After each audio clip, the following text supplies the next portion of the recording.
Nous sommes aussi responsables de la situation actuelle dans ce pays. Aujourd'hui, nous sommes dans l'opposition, une opposition silencieuse. Notre faute n'est pas seulement d'avoir cru en Poutine, c'est aussi de l'avoir fabriqué.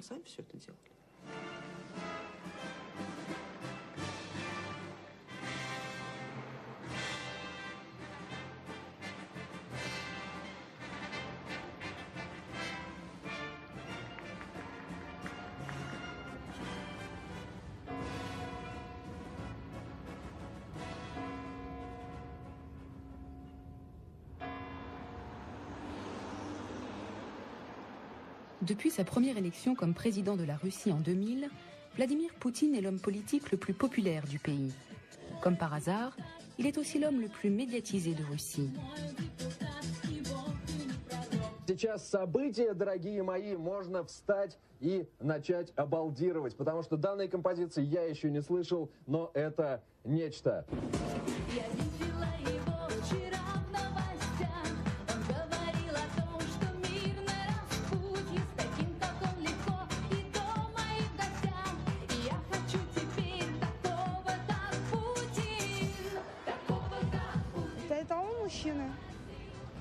К которому нужно стремиться каждому мужчине, каждому существу мужского пола, скажем так. Comment expliquer l'ascension fulgurante de cet ancien sous-colonel du KGB, encore totalement inconnu un an avant son élection? Et pourtant, au mois de mars 2000, Vladimir Poutine est élu président de la Russie. S'agit-il d'un conte de fées, d'une intrigue au Kremlin, ou plus simplement d'une interprétation assez particulière de la démocratie? L'histoire commence avec une énorme affaire de corruption qui naît autour du chantier pharaonique de la restauration du Kremlin. Le palais du Kremlin n'avait pas été restauré depuis 150 ans. Les travaux ont porté sur les grandes salles, les vestibules, la centrale de refroidissement et de chauffage, les restaurants, les systèmes électriques, l'air conditionné et le réseau de communication interne du Kremlin. Nous avons fait travailler 150 sociétés, parmi lesquelles 48 sociétés étrangères, dont une vingtaine de sociétés italiennes qui s'occupaient de la décoration intérieure. 14 000 personnes travaillaient ici 24 heures sur 24. Nous avions 32 avions cargo et notre propre douane. C'est un travail sans précédent.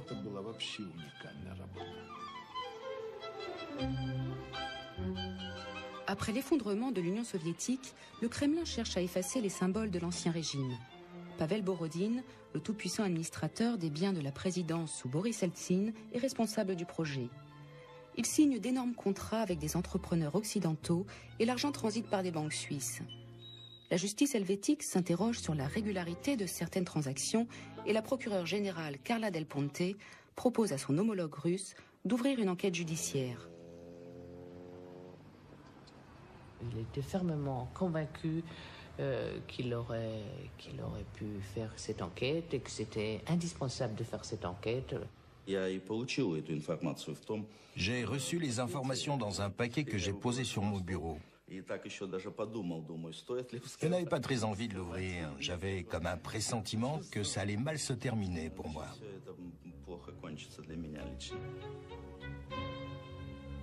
Malgré ses craintes, le procureur Skouratov ouvre une enquête.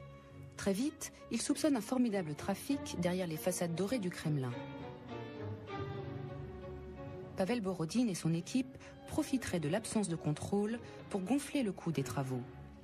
Ceci leur permettrait de signer des contrats pour des montants dépassant de plusieurs fois les prix réels et d'encaisser au passage la différence. Un des partenaires privilégiés de Borodine dans ce trafic est la société Mabetex, une société suisse avec laquelle il a signé un contrat de 350 millions de dollars pour des travaux d'aménagement intérieur.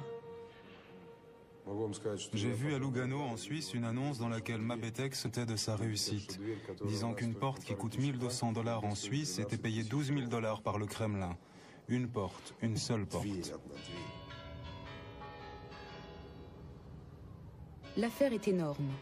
Dans la grande tradition des années Eltsine, elle aurait été immédiatement enterrée. Cette fois-ci, les choses vont se passer autrement. Au mois d'août 1998, au beau milieu des vacances, le gouvernement, incapable d'honorer ses dettes, annonce la cessation des paiements. La Russie plonge dans une crise financière sans précédent. Plusieurs grandes banques font faillite et le rouble s'effondre. Tout le monde a perdu d'un seul coup 80% de son argent. Les gens avaient gardé toutes leurs économies en roubles. Et quand le rouble s'est effondré face au dollar, chaque patrimoine a été divisé par 5 ou par 6.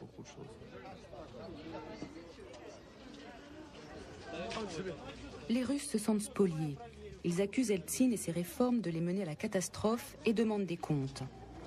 On dit que le président, qui a eu plusieurs infarctus et un quintuple pontage coronarien, est trop malade pour exercer le pouvoir. À chaque instant, on s'attend au pire. Au beau milieu de la crise, Eltsine doit recevoir Bill Clinton à Moscou. Quelques jours avant la rencontre, la CIA informe la Maison-Blanche de la mort probable du président Eltsine.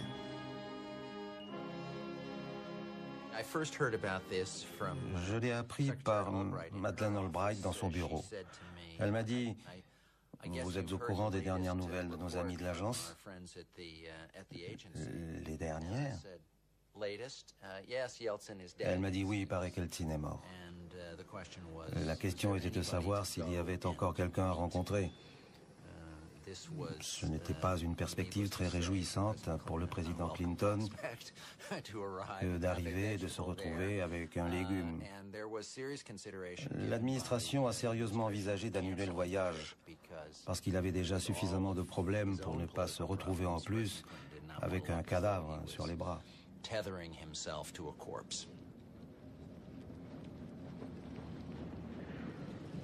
Les médecins ont remis Eltsine sur pied pour Clinton. Le président russe semble contrôler la situation au Kremlin. Mais en réalité, ces décisions dépendent de plus en plus d'un petit cercle de conseillers particuliers que les journalistes accrédités au Kremlin appellent la famille. Tout dépendait de qui se trouvait près de Eltsine et arrivait à se faire entendre pendant les rares moments de lucidité du président. Le pouvoir appartenait à ceux qui étaient physiquement proches de lui, à ceux qui tenaient son urinoir. Le pouvoir appartenait donc à sa famille, et les amis de la famille, ceux qui la finançaient, sont ainsi devenus les oligarques les plus influents du pays. La famille, une sorte de politburo rassemblé autour d'Eltsine, comprend sa fille Tatiana, Yumachev, son futur mari, et les hommes d'affaires Boris Berezovsky et Roman Abramovitch.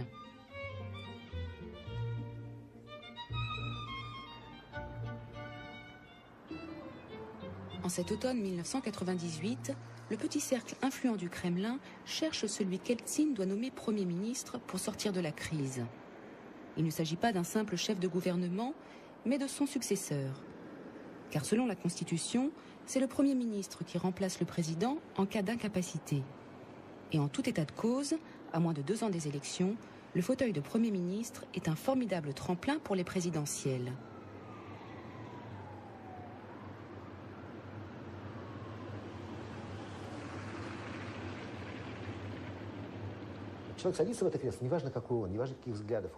Quelle que soit la personnalité ou les convictions politiques de celui qui s'installe dans ce fauteuil, pour nos électeurs, il devient un candidat sérieux pour les présidentielles. Nous avons calculé que le poste de Premier ministre donne automatiquement entre 20 et 40% des voix. Tous les candidats proposés par la famille sont rejetés par le Parlement. Après de longues semaines d'hésitation, Eltsine est contraint de choisir Evgeny Primakov. Ancien ministre des Affaires étrangères, ex-chef des services de renseignement, c'est un proche des communistes. C'était un homme qui convenait à tout le monde. Un homme qu'Eltsine connaissait, qui avait des convictions soviétiques, donc quelqu'un qui plaisait au Parlement majoritairement communiste à l'époque. Un homme respecté à l'étranger, ami à la fois de Madeleine Albright et de Saddam Hussein, comme il le disait lui-même.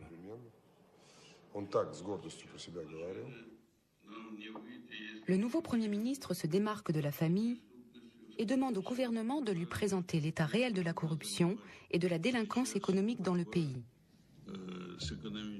Quelques semaines plus tard, il reçoit un rapport. Ce rapport constatait que d'énormes sommes d'argent avaient disparu à l'étranger. Pour faire entrer cet argent, il n'y avait qu'une seule solution: engager des poursuites judiciaires. Я бы добавил к этому следующее. Освобождать места для тех, которых мы сейчас сажать будем по экономическим преступлениям. Вот это чтобы твердо вы знали. Alors que l'opinion publique approuve largement les propos de Primakov, pour les hommes d'affaires russes comme Boris Berezovsky, c'est une déclaration de guerre. Il n'était pas encore président qu'il rêvait déjà de jeter tout le monde en prison. Il a libéré 96 000 délinquants, des gens très peu dangereux, pour faire de la place pour les hommes d'affaires qui, comme chacun sait, sont des gens très dangereux. Ils ne se contrôlaient plus. La guerre est déclarée et la bataille principale s'engage autour de l'affaire Mabetex. Le procureur général envoie une commission rogatoire en Suisse. À Lugano, les enquêteurs découvrent un compte personnel de 6 millions de dollars au nom de Pavel Borodine, le patron du chantier du Kremlin. Lors d'une perquisition dans les bureaux de Mabetex, on trouve des relevés de cartes de crédit au nom des filles de Boris Eltsine et une carte bancaire au nom du président. Carla Del Ponte en informe le procureur Skouratov. On était en contact téléphonique. Et je me souviens que je lui demandais est-ce qu'on est écouté ou bien est-ce que je peux parler librement. Alors lui il m'avait dit oui, vous pouvez parler librement, c'est un téléphone spécial, il n'est pas écouté. Mais c'est seulement plus tard que j'ai appris qu'on était écouté. Donc il y avait quelqu'un qui avait les informations de l'enquête en cours. Le 1er février, le procureur Skouratov est convoqué par le secrétaire général de la présidence. 10 jours seulement après la perquisition chez Mabetex, le Kremlin contre-attaque en frappant au-dessous de la ceinture. Je suis venu le voir vers 4 heures de l'après-midi, le 1er février. Il m'a demandé qui d'autre était au courant de l'affaire Mabetex. Après ces questions, il m'a dit « Je voulais vous montrer une cassette ». Et il a mis la cassette. Cet homme me ressemblait. J'ai tout de suite pensé que si cette cassette était diffusée à la télévision, si on la montrait à tout le pays, à ma femme, à mes proches, il faudrait que je m'explique, que je me justifie, que je prouve que ce n'était pas moi. J'étais sous le choc. On ne réfléchit pas dans des moments comme ça, on est sous le coup de l'émotion. Le chef de l'administration m'a dit « Le président ne veut même plus travailler avec toi, il faut que tu démissionnes ». Il ne voulait même pas savoir si c'était moi sur la cassette.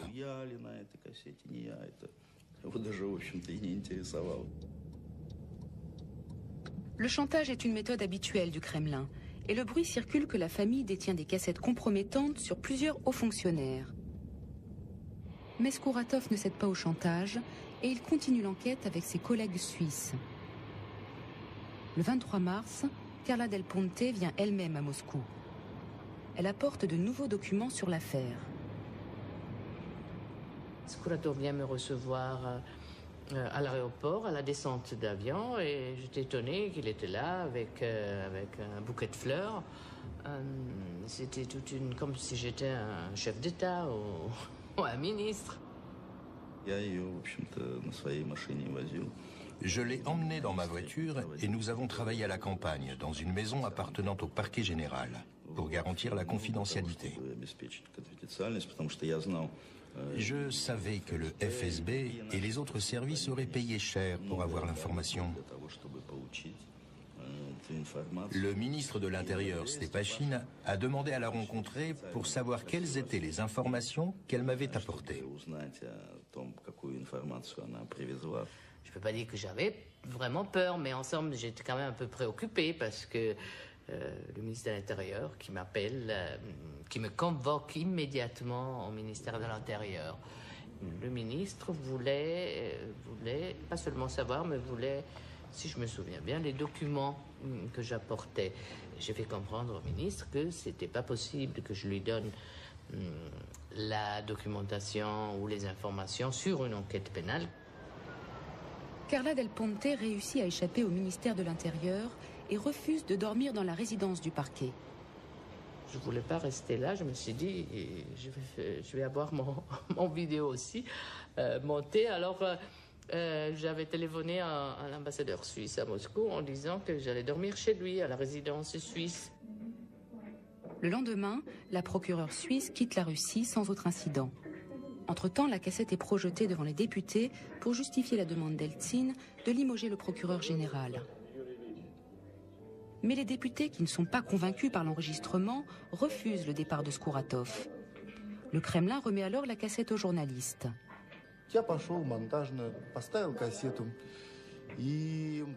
Dans la salle de montage, j'ai mis la cassette et tout de suite j'ai été entouré par mes amis et collègues. Chacun pointait son doigt sur l'écran et essayait de deviner qui étaient ces trois personnes entremêlées. Chacun avait son avis. Et nous n'étions pas convaincus que l'homme de la cassette était vraiment le procureur général. Des extraits de l'enregistrement sont diffusés à la télévision, mais beaucoup doutent encore de l'authenticité de la cassette. Malgré le scandale, Skouratov poursuit son enquête. Il décide d'interroger les filles d'Eltsine et d'arrêter Berezovski. Le Kremlin sort alors son joker. Сегодня директор ФСБ Владимир Путин сообщил журналистам, что скандальная видеокассета с изображением человека, похожего на Скуратова, подлинная. Другими словами, на ней заснят именно генеральный прокурор.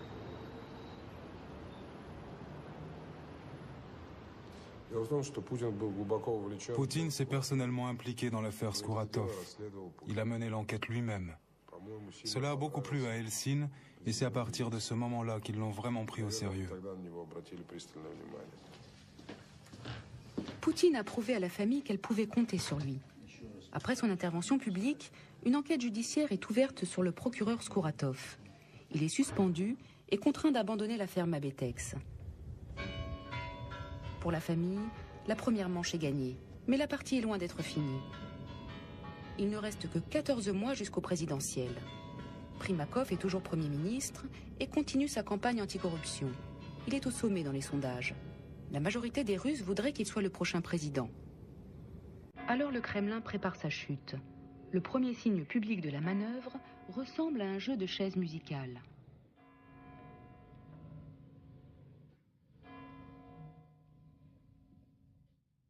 На заседании оргкомитета необходимо определить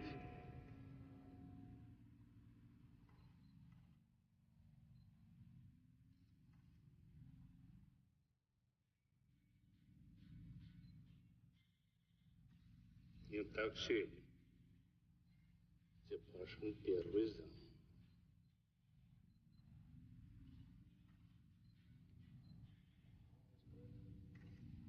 Исправились. Сергей Владимирович, пересядьте.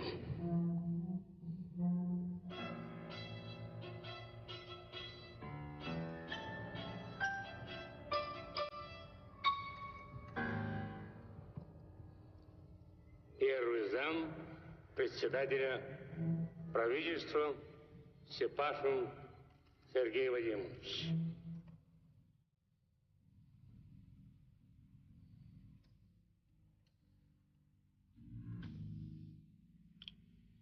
Больше вроде ошибок нет.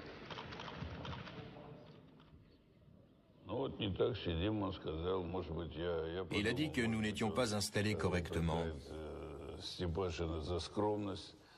me suis dit qu'il reprochait peut-être à Stepachine d'être trop timide et ne pas s'asseoir à côté du président ou de s'asseoir trop loin, Je ne pensais pas du tout que c'était le signe de mon prochain départ.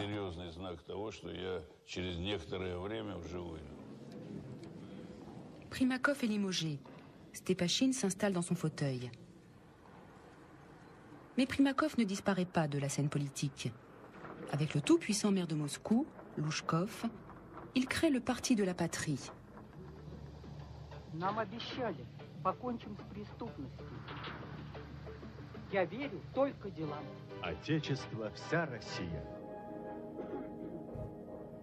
Primakov dénonce publiquement la corruption de l'entourage d'Eltsine et demande des comptes au Kremlin.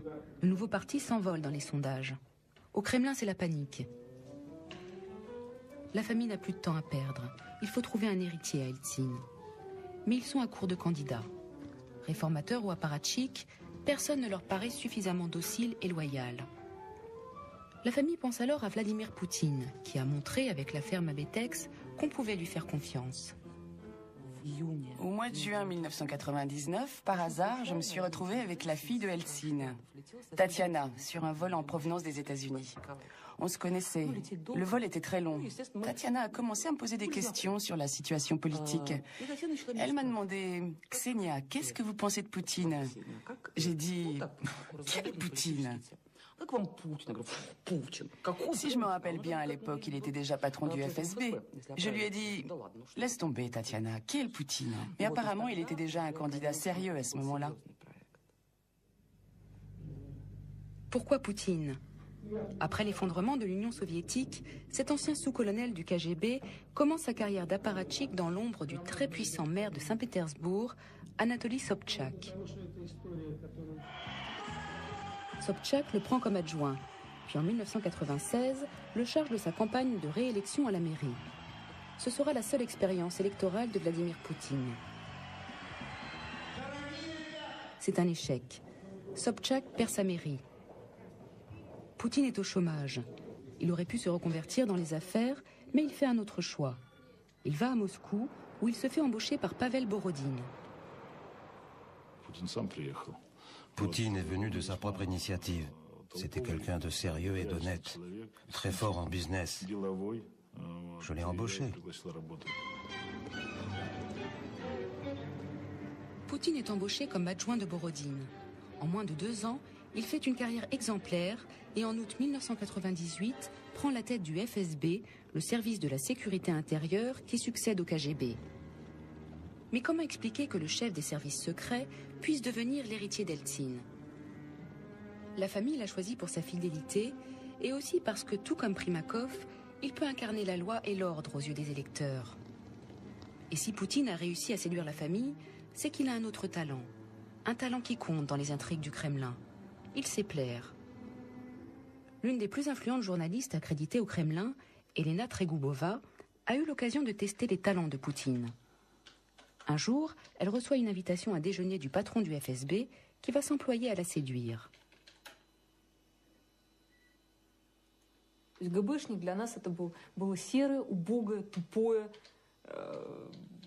Pour moi, un membre du KGB, c'était quelqu'un de stupide, quelqu'un de borné, de terne, à peine un homme, juste un être inférieur, une sorte d'intouchable. Du coup, ça a été une surprise. Il n'était pas si primitif que ça. Il avait un contact facile et s'adaptait bien à son interlocuteur. Pendant un instant, il te fait croire qu'il partage tes opinions, qu'il vient du même milieu que toi. Quand tu es avec lui, tu ne comprends pas ce qui se passe. Il imite tes expressions, tes gestes, il change de position du corps. Il utilise toutes ces techniques de recrutement des espions. Grâce à ses talents, l'ex-espion a conquis tout ce qui compte. Il est sorti gagnant des luttes d'influence au sommet du pouvoir et devient le candidat préféré de la fille d'Eltsine et de son gendre. C'est Boris Berezovsky, celui qu'on appelle le parrain du Kremlin, qui au mois de juin 1999 est chargé de faire une offre secrète à Poutine. Poutine était en vacances dans le sud de la France, à Biarritz. J'ai pris mon avion et je suis allé le voir. Il était en vacances en famille avec sa femme et ses 2 filles. Des vacances très modestes, sans luxe, dans un petit hôtel. C'est là que pendant toute une journée, je lui ai parlé de notre projet. À la fin de la journée, Poutine a accepté notre proposition.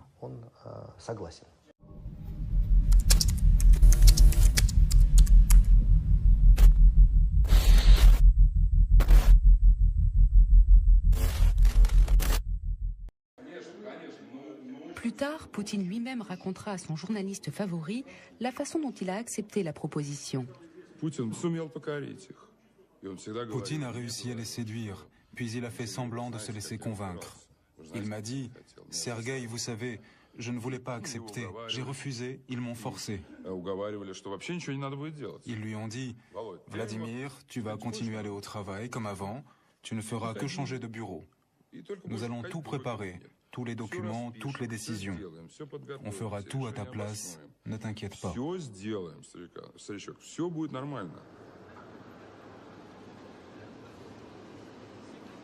La famille garde le secret absolu sur son choix.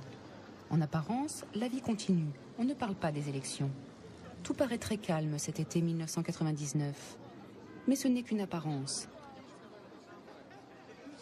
En Suisse, l'affaire Mabetex reprend. À New York, une nouvelle enquête est ouverte sur les proches d'Eltsine. Elle porte sur le détournement de milliards de dollars d'aide du FMI. La communauté internationale demande des comptes au Kremlin. Il faut agir très vite. La famille décide de mettre en œuvre le projet de candidature de Poutine.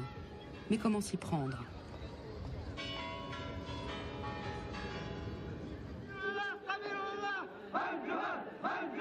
Les événements dans le Caucase tombent à point nommé. Le matin du 5 août, plusieurs unités tchétchènes commandées par Shamil Bassayev traversent la frontière et pénètrent sans résistance dans la province russe du Daghestan dans le but d'établir un État musulman dans tout le Caucase. À l'époque, le Kremlin joue la surprise. Je pense qu'aujourd'hui, on peut ouvrir certains dossiers d'histoire, même si c'est l'histoire récente. Nous avions été informés de leur projet et l'information la plus complète provenait du FSB. Elle disait qu'ils préparaient une attaque pour la deuxième moitié du mois de septembre ou d'octobre. Selon certaines sources, des proches du Kremlin auraient encouragé Shamil Bassayev à avancer la date de son raid. L'armée russe riposte par une gigantesque opération. À Moscou, c'est à nouveau la crise politique. Eltsine en profite pour changer de Premier ministre.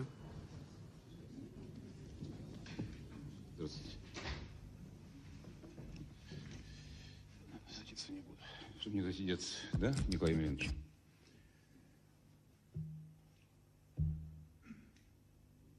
Очень тяжелая обстановка сегодня в Дагестане и на Кавказе. Я только что прибыл оттуда. Пожалуй, мы можем действительно потерять Дагестан. Ну, а теперь о текущем. Утром я был у президента. Он подписал указ о моей отставке. Поблагодарил за хорошую работу и отправил в отставку. Исполняющим обязанности назначен Владимир Владимирович Путин, секретарь Совета Безопасности и директор ФСБ.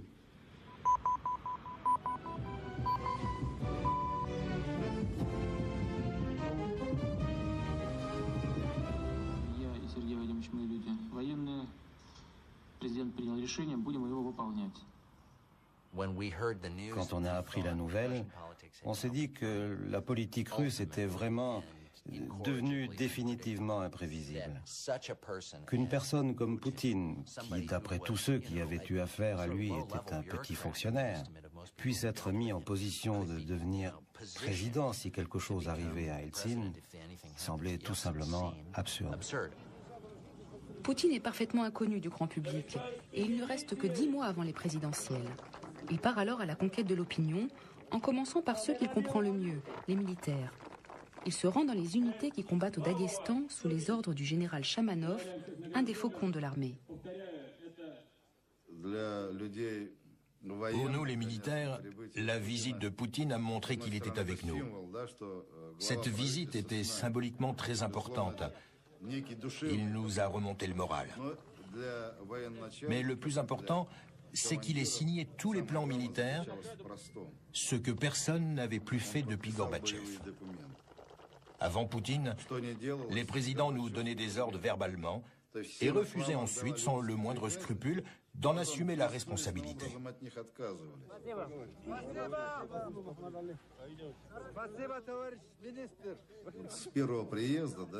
Dès sa première visite, j'ai vu que Poutine était un vrai homme d'État. Je le soutiendrai jusqu'à mon dernier souffle. Mais les images du nouveau Premier ministre côté des militaires ne suffisent pas à le rendre populaire. 10 mois avant les présidentielles, Poutine arrive à peine à 3% des intentions de vote quand Primakov frôle les 20%. Comment renverser la situation?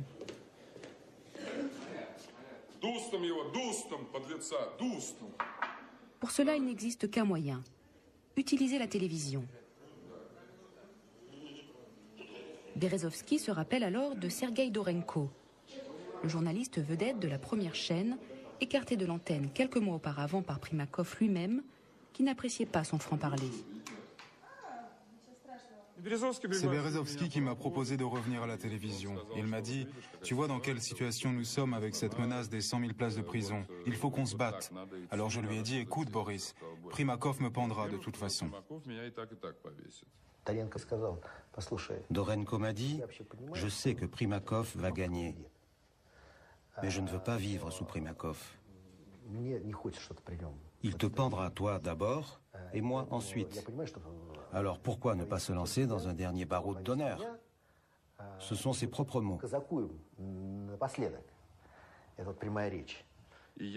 J'ai dit d'accord, je pense que nous allons perdre, nous avons déjà perdu. Mais pourquoi pas se bagarrer?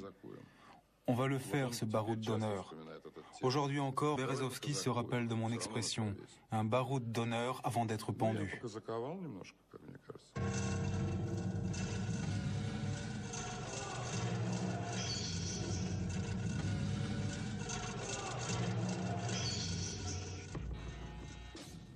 Dorenko obtient une émission hebdomadaire diffusée le dimanche soir en prime time sur la première chaîne, la chaîne qui appartient à Berezovsky. C'est l'émission la plus regardée en Russie. Et tous les 15 jours, Poutine participe au programme de Dorenko. Мы встретились с премьером в аэропорту, когда он прилетел из Еревана. Для нас ясно одно, что уровень правовой культуры на постсоветском пространстве, он способствует росту терроризма, к сожалению. Ce que je n'ai pas aimé, c'était son attitude condescendante et méprisante vis-à-vis des électeurs. Il me disait, Sergueï, la réalité, c'est ce que nous montrons. Ils ne sauront rien d'autre. Ils n'ont besoin de rien savoir d'autre. Et si vous ne le montrez pas, ça n'existe pas. Vous êtes d'accord, Sergueï? Ce sont ses propres mots.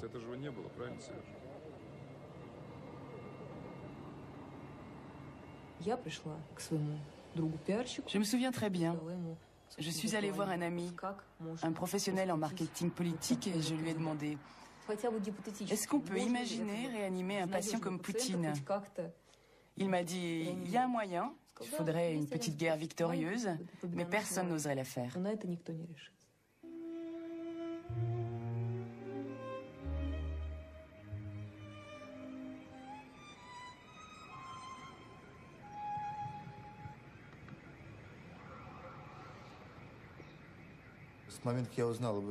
Dès l'instant où j'ai appris la nouvelle de l'explosion, j'ai regardé la télévision toute la nuit jusqu'au lendemain matin. La télévision vous pousse à une telle empathie avec les victimes qu'à la fin vous finissez vous-même par vous sentir victime et vous avez besoin de vous faire soigner. «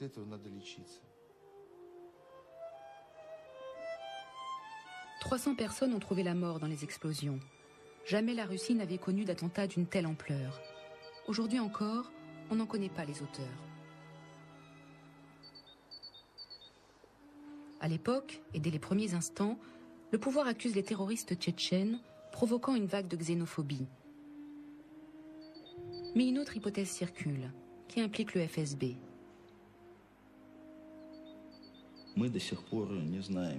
Encore aujourd'hui, nous ne connaissons pas toute la vérité.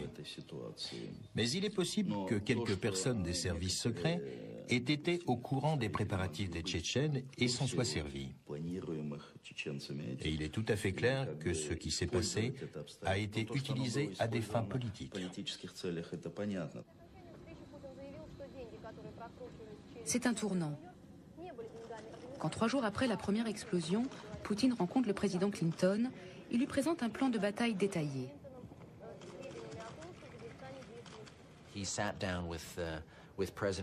Lors de sa réunion avec le président Clinton, il lui a dessiné une carte de la Tchétchénie et il lui a décrit les plans de bataille de l'armée russe. Tout ça n'avait pas beaucoup de sens pour nous, mais il était clair que ce qu'il voulait nous faire comprendre, c'est que c'était son dossier le plus important. Devant les journalistes, Poutine hausse le ton et retrouve la phraséologie de l'époque du tout-puissant KGB.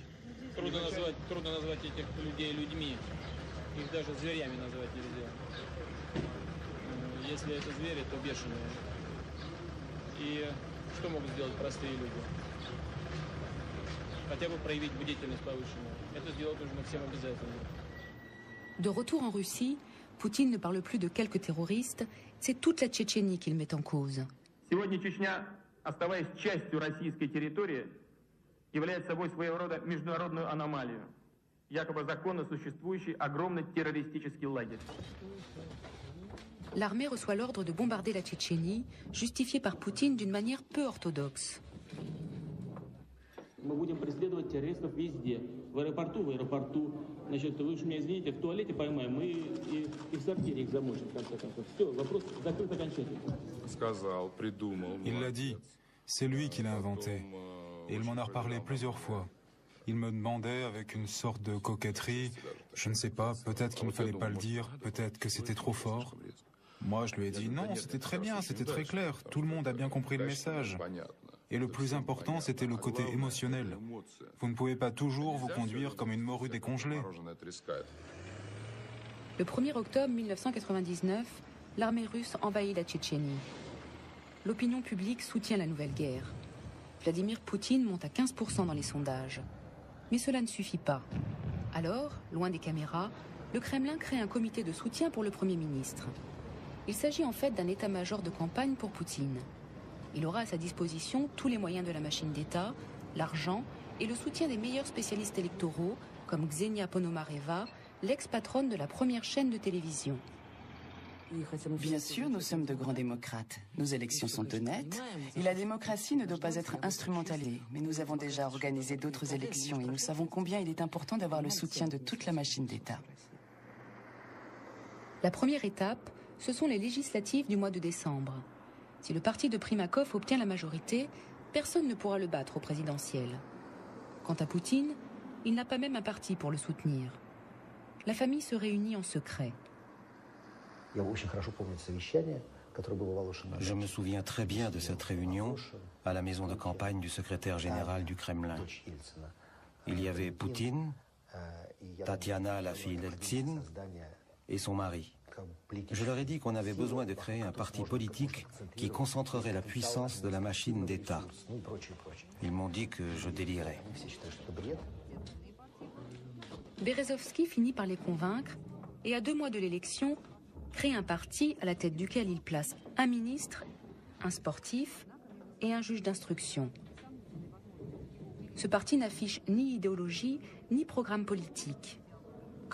La campagne de ce parti s'est montée autour d'une seule idée. C'était qu'il était soutenu par le très populaire Vladimir Poutine. Sinon, il n'avait absolument rien d'autre. Sur l'autre front, Sergueï Dorenko mène une guerre sans merci contre Primakov. Détails sordides sur l'état de santé de l'ex-premier ministre, accusation de corruption de son colistier, le maire de Moscou. Tous les coups sont permis. Humilié par les attaques, Primakov propose une trêve. Il soutiendra le gouvernement si Poutine met fin à l'offensive médiatique. Dorenko riposte immédiatement. Путину предлагалась сделка. Ведь у нас грязная кампания, потому что в ней участвуют грязные политики. К тому же поддержка со стороны людей с репутацией уголовников вряд ли нужна Путину. Такая поддержка скорее компрометирует. Объятия лидеров УВР Это объятия, от которых чрезвычайно трудно отмыться. Pendant cette campagne, j'ai reçu la visite de l'adjoint de Louchkov, le maire de Moscou, qui m'a demandé qu'on ne diffuse pas les 4 dernières émissions de Dorenko. Il m'a proposé une somme faramineuse pour cela. Plus tard, je l'ai raconté à Dorenko, il m'a dit « Mais pourquoi tu n'as rien dit? Pour une telle somme, j'aurais arrêté. » Nous sommes à quelques semaines des élections. En Tchétchénie, l'armée russe est arrivée aux portes de Grozny. L'armée a rempli ses objectifs et cela devrait mettre fin au combat. Même les militaires se prononcent pour une pause. Nous, les militaires, nous insistions pour que les opérations ne reprennent qu'au printemps prochain. Nous avions en effet 2 gros problèmes. Premièrement, le départ des appelés, qui représentait, quoi qu'on en dise, la majorité de nos effectifs. Et deuxièmement, les conditions météo qui étaient épouvantables. La pluie, la neige et le brouillard rendaient les routes impraticables pour nos véhicules. Сейчас непонятно, что будет с Грозным. Что, мы берем их измором, ставим там всю зиму, пока не высохнут все и не опадут? Или в чем тактика, что делать с Грозным? Знаете, что касается тактики, то это дело военных. И я бы не хотел вдаваться в детали. Хотя есть различные варианты развития ситуации. La guerre serait en effet l'affaire des militaires si le conflit en Tchétchénie ne faisait pas partie intégrante de la campagne électorale. Et l'opinion des militaires ne compte plus. On nous a consultés au niveau de l'état-major, mais c'est tout. Toutes les autres décisions ont été prises au niveau politique. Ce genre de décision est toujours pris au niveau politique. La décision politique est très simple. La guerre doit continuer. Qu'avait-il d'autre comme argument pour convaincre les électeurs? Dans l'économie, dans le social, partout, la situation était catastrophique. Pour quelle raison l'électeur aurait-il choisi le parti de Poutine? Le 19 décembre, les électeurs choisissent le parti de Poutine. Avec 23% des voix, ce parti, formé sans aucun programme politique 2 mois avant les élections, devance largement le parti de Primakov qui n'obtient que 13%.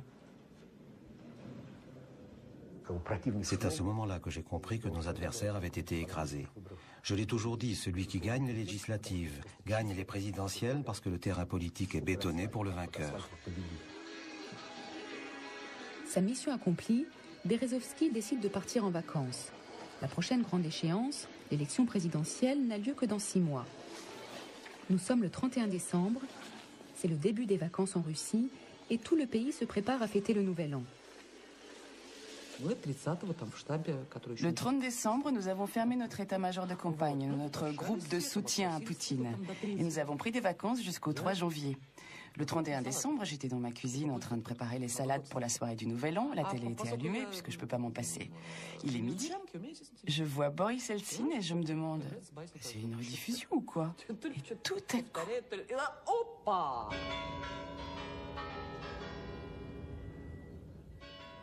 coup... Je devais faire un petit tournage de protocole, juste quelques images à envoyer aux chaînes, et c'était tout. Un petit travail jusqu'à 2 heures de l'après-midi, et après j'étais libre. Je prends ma place habituelle à droite du président, je me dis voilà, je fais quelques images du président. Ensuite je me retourne, je filme le Premier ministre en plan large, et c'est fini. Tout à coup, Boris Eltsine dit « Je vais partir ». Я хочу уйти красиво, чтобы, во-первых, показать, где у России сейчас хорошее, улучшаются, постоянно подъемы. Là, mes mains commencent à trembler. Je ne l'oublierai jamais. C'était probablement le tournage le plus difficile de toute ma vie. J'ai toujours filmé caméra à l'épaule, et là, regarde l'image, ça bouge. À chaque instant, il se passait quelque chose. Là, ce sont les officiers des services secrets qui viennent remettre la valise nucléaire au nouveau président.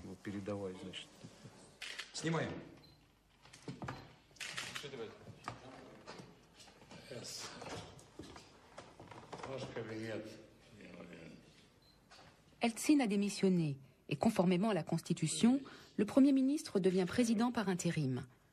Les élections présidentielles sont avancées au mois de mars. Je le voyais bien, il n'y avait que Vladimir Poutine qui était au courant. Mais c'est quelqu'un de très discret, je pourrais même dire impénétrable. Tous les autres, ceux qui étaient là, au secrétariat, dans les salles de réception, personne n'était au courant. Eltsine peut partir tranquille. Poutine est au plus haut dans les sondages et ça devrait tenir jusqu'aux élections. Mais qui a osé proposer à Eltsine de démissionner? Encore une fois, c'est la famille qui a pris la décision. Ce projet, je l'avais évoqué à l'automne avec Valentin Youmachev, son gendre, mais c'est Youmachev qui a réussi à le mettre en œuvre. C'est lui qui a eu l'idée de la date, le 31 décembre et le reste. Mais le plus important, c'est que c'est lui qui a réussi à convaincre Eltsine de partir.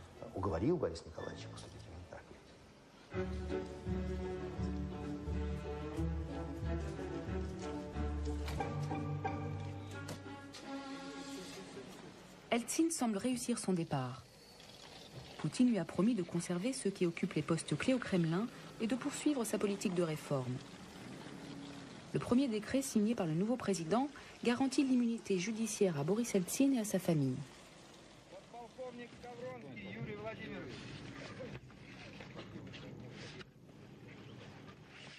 Мы вас поздравляем с Новым годом. Желаем вам счастья. Всего самого доброго в Новом году. Будьте здоровы, чтобы в семьях у вас все было нормально. Желаем вам.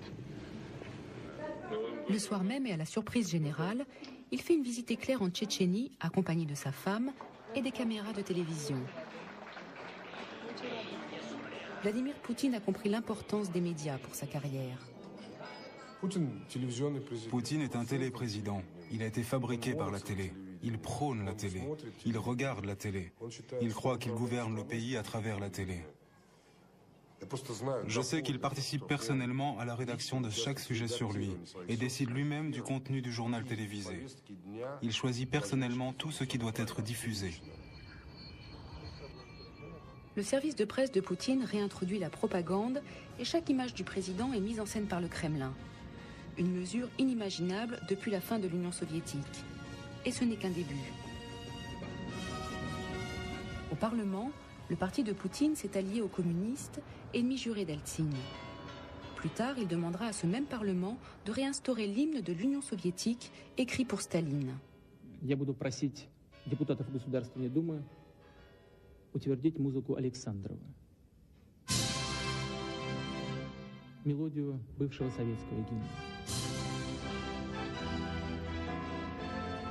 Le nouveau président garde le chef de l'administration d'Eltsine, mais nomme ses amis des services secrets aux autres postes clés. Poutine commence à montrer sa vraie nature, et même ceux qui l'ont mis au pouvoir s'inquiètent. J'ai dit, dès le lendemain des élections, ça va être la course. Soit on arrive à se positionner comme une force d'opposition démocratique à Poutine, pour limiter un peu son champ d'action, soit ses copains des services secrets vont nous massacrer.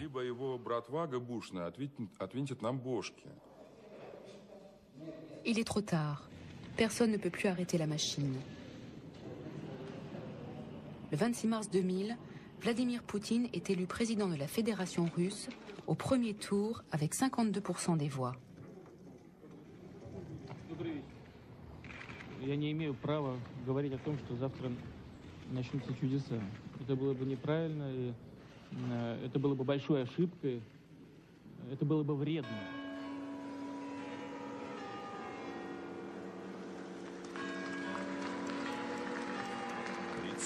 Le 7 mai, Vladimir Poutine est intronisé président de la Russie dans les salles du Kremlin, restaurées par Pavel Borodine et Mabétex.